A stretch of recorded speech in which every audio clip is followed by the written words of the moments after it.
There's a moment in every life when the weight becomes too much, the answers too few, and the strength too small. We live in a world that teaches us to take control, make it happen, and fix it yourself.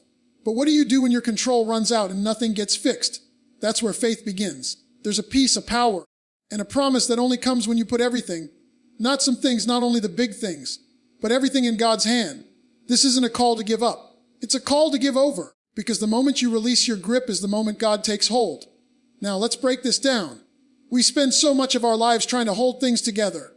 We grip the wheel of life with white knuckles, thinking if we just try a little harder, plan a little better, hustle a little faster, we can keep it all from falling apart. We think our hands are enough, our strength, our control, our ability to fix and manage. But life has a way of proving otherwise. Life throws things at you that no amount of preparation or power can handle. The phone rings with news you didn't expect. The relationship falls apart. The diagnosis comes back. The money runs out. And suddenly you realize that your hands, no matter how capable they once seemed, can't carry what's in front of you. You were never designed to carry all of that weight alone. See, your hands are human. They get tired, they tremble. They drop things, they bleed. They reach for help in silence when no one's looking. And yet we still try to hold on to everything like it all depends on us. We tell ourselves, I've got this, even while we're breaking under the weight of what we were never created to carry. But when you step back and remember who God is, when you remember the strength in His hands, the steadiness in His grip, the authority in His touch, it changes everything. These are the same hands that flung stars into space, that split the sea so His people could walk through it, that reached down to lift Peter when he was sinking in fear, that opened blind eyes, that fed thousands with fragments, that calmed storms with a single gesture. These are hands that hold the universe in order, that write history before it happens, that never fumble, never weaken, never fail. And it makes you wonder why we're still trusting our own limited hands with situations that demand a supernatural touch.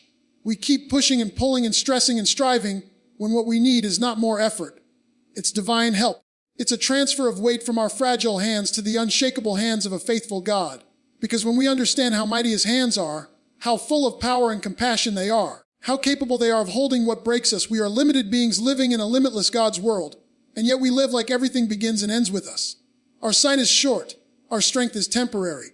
Our plans are imperfect. We look at our calendars, our bank accounts, and our options, and we assume that what we see is all there is.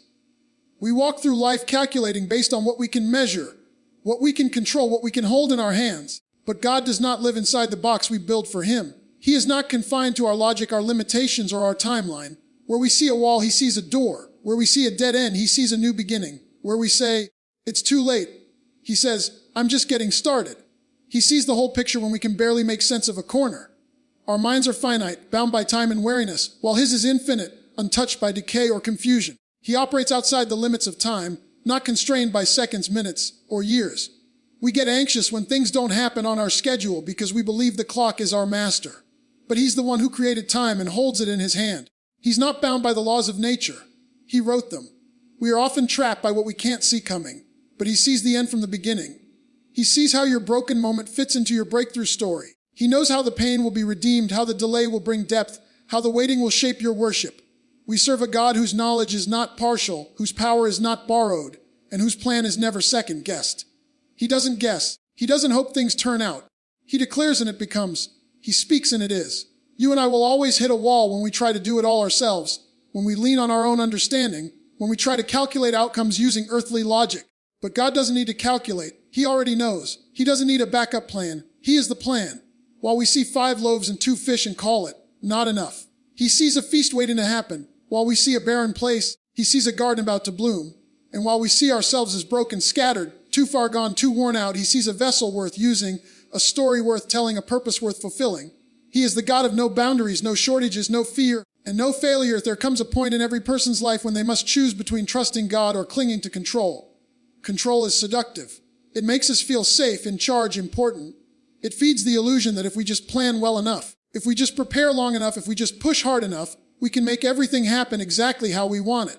Control says, you've got to do it all. Control whispers, if you don't make it happen, it won't happen. But the truth is, the more you try to control, the more anxious you become. Because deep down we know we are not in control. We never have been. Control is an illusion dressed up as security. It doesn't protect you. It burdens you. And as long as you're trying to manage every outcome, manipulate every detail, and force every door to open, you are not trusting God. You're trusting you. Trust doesn't thrive where control reigns. They can't coexist. Trust means stepping back even when it doesn't make sense. It means saying, God, I don't know how this ends, but I'm giving it to you anyway. It's releasing your grip on what you were never built to handle alone. Some of us have been walking around exhausted, not because God isn't helping, but because we haven't let go. We say we trust Him, but our actions prove otherwise. We stress over every deadline, overthink every decision, panic when things don't go as planned, and then wonder why peace keeps slipping through our fingers. Peace is not found in perfection. It's not found in the illusion of control. Peace is born in surrender. And trust, real trust, begins the moment you say, I'm not in charge anymore.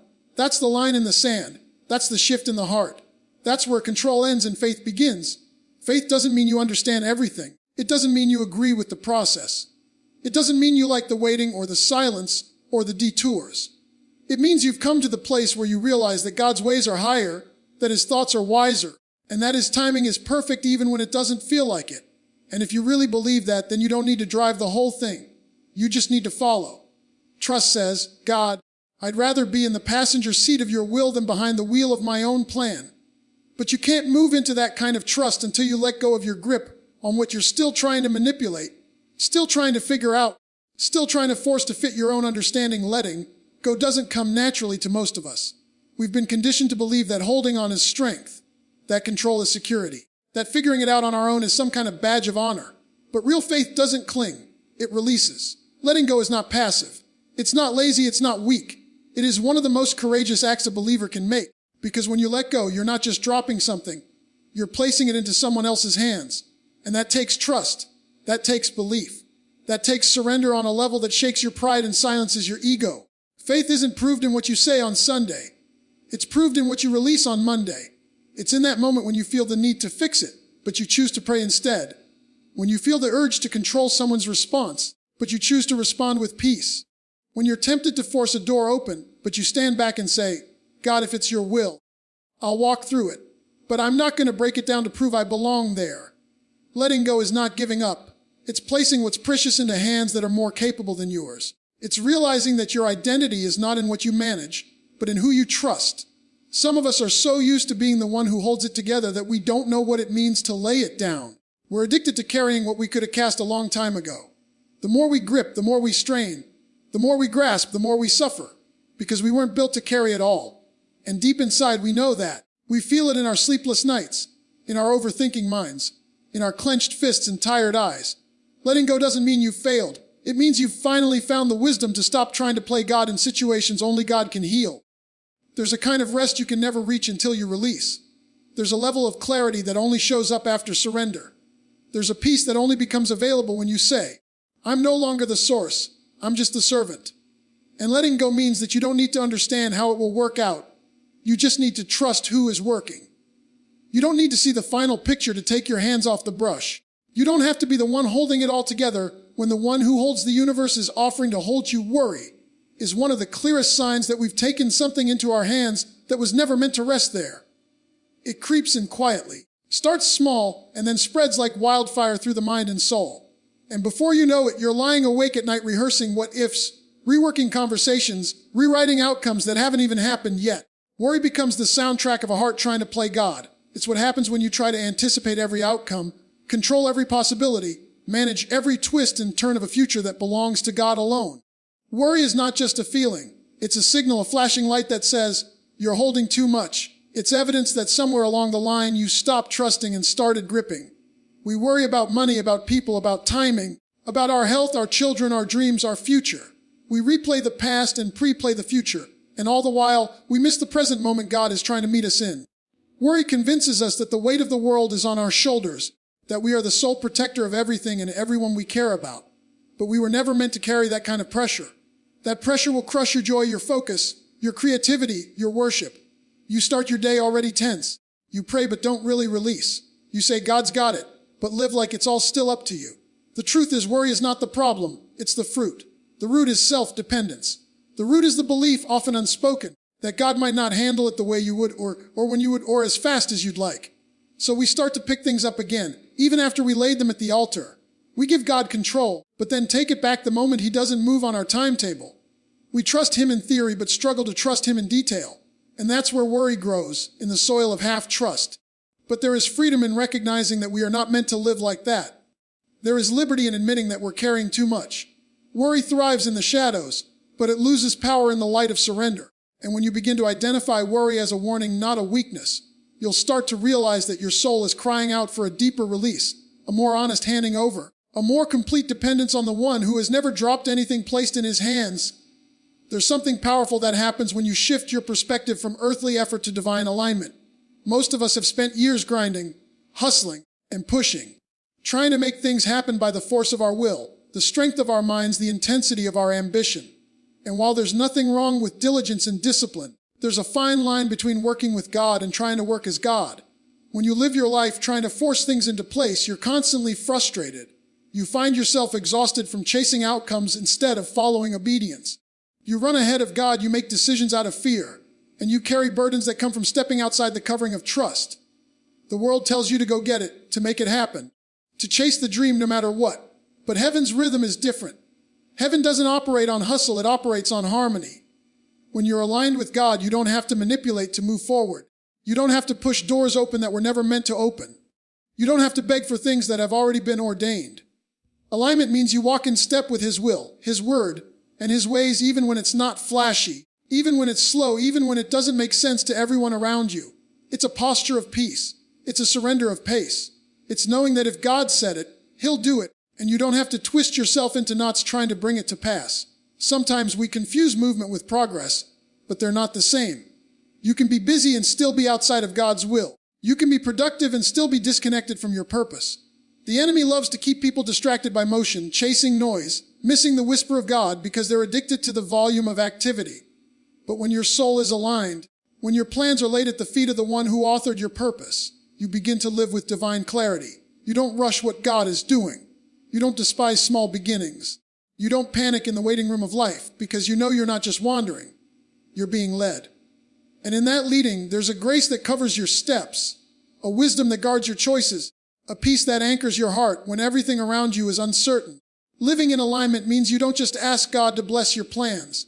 You ask Him for His plan and trust that His version of your future is better than anything you could have scripted on your own. God's hands don't just hold the world. They hold your story, every detail, every season, every up and down. He's not just the God of the cosmos, He's the God of your chaos. He's the God of your waiting season, your wilderness season, your silent season. He's not distant from your situation. He's deeply involved in it, even when it doesn't look like it. We often look at our lives and only see the broken pieces, the failed plans, the missed chances, the closed doors, the heartbreaks, the detours we didn't ask for. And we assume that because it looks shattered, it must be over. But what we forget is that God is the master of the unseen. He doesn't just work in the spotlight. He works in the shadows. He moves behind the curtain, orchestrating things we don't even have the wisdom to pray for. While we're pacing in frustration, He's preparing things in perfection. Nothing in your life is wasted when it's placed in God's hands. Not the pain, not the delay, not even the parts you messed up. See, when you surrender your life into His hands, you're not giving up. You're handing it over to the one who knows how to make miracles out of messes. The same hands that formed Adam from dust are still shaping lives today. The same hands that wrote commandments on stone tablets are still writing purpose on human hearts. And the same hands that carried a rugged cross up a hill are the hands reaching for you when you don't know how to take another step. That's the kind of God you're trusting when you put everything in His hands. He doesn't need ideal conditions to bless you. He doesn't wait until the circumstances are perfect to move. In fact, He often shows up strongest when the situation looks the most hopeless. Because that's when you stop trying to write your own ending and let Him be the author and finisher of your faith. You don't need all the answers when you're in the hands of the one who does. You don't need to see what's next when the one who holds tomorrow is holding you. And you don't need to fear what's ahead when your past, present, and future are all wrapped in the grip of a faithful God. His hands are never too full. They are never distracted. They are never unsure. When everyone else lets go, His grip remains steady. When the world shifts, His hold stays firm. He holds what you thought was falling apart, and somehow in His timing, it begins to come together, not because you forced it, but because you finally let Him be the one to finish what He started. When you put everything in God's hands, you're not making a weak move. You're making the wisest one. Because God never drops what's been surrendered. What you place in His hands is no longer under your limited control. It's under divine supervision. And that changes everything. His hands are not just capable, they are intentional. They don't fumble. They don't delay without reason. They don't act on impulse or guesswork. His hands know exactly what to do with what you give him, even when you don't. We often hand things to God with hesitation, with strings attached, with one hand still gripping the edge just in case. But full surrender means full release. It means trusting that he can be trusted, that he sees what you don't, that he knows the timing, the turns, the teaching, the testing, and the outcome. We're so used to being the manager of everything that surrender can feel like failure. But in the kingdom of God, surrender is where strength is born. It's where clarity flows. It's where peace replaces pressure. You see, there's a certain rest that enters your soul when you stop trying to be the answer and start trusting the one who is. You start walking with a lighter step. You start praying with deeper faith. You stop reacting out of panic and begin responding out of confidence. Not in yourself, but in the one who never changes. The world says, do more, try harder, make it happen. But the Spirit says, be still and know. Not be still and give up. Be still and know. Know that he is God. Know that he is able. Know that he's moving even when you don't see it. And in that stillness, you begin to recognize the whisper of his presence over the noise of your fear. You begin to hear his voice above the static of your doubts. The world might call it risky, but faith knows its security. The world might call it irresponsible, but faith knows its wisdom. You're not abandoning your responsibility. You're aligning with a greater authority. When you put your dreams in God's hands, they go from fragile hopes to protected promises. When you put your children in God's hands, you're not walking away. You're inviting the one who created them to lead them. When you put your relationships, your finances, your calling, your past, and your unknown future in his hands, you're not stepping back in fear. You're stepping forward in faith. You're no longer reacting to the world. You're resting in the will of the Father, trusting that whatever he holds, he will sustain, he will provide for, he will heal, and he will use for his glory. So now the question isn't whether God is able, it's whether you're willing. Willing to release what's been draining you. Willing to surrender what you've been managing in your own strength. Willing to stop playing savior and let the real one take his rightful place in your situation. You weren't created to carry what only God can handle. You weren't meant to live under the weight of control, worry, fear, and pressure. That's not your inheritance. Your inheritance is peace. Your inheritance is rest. Your inheritance is divine order, divine timing, divine strategy. When everything is placed in God's hands, he's not asking you to figure it all out. He's asking you to trust him while he does. That's faith. That's freedom. That's what it means to put everything, every decision, every desire, every disappointment, every delay in his hands. Because when it's in his hands, it's in perfect hands. And what he holds, he blesses. What he carries, he strengthens. What he leads, he finishes. So today, right now, take your hands off and lift them up. Not in defeat, but in worship. Not because you gave up, but because you finally gave it to the one who never fails. That's not weakness. That's wisdom. That's not quitting. That's trusting. And when you trust him fully, you won't have to chase peace anymore. Peace will find you. Because everything placed in God's hands is never out of control. It's finally in the right place.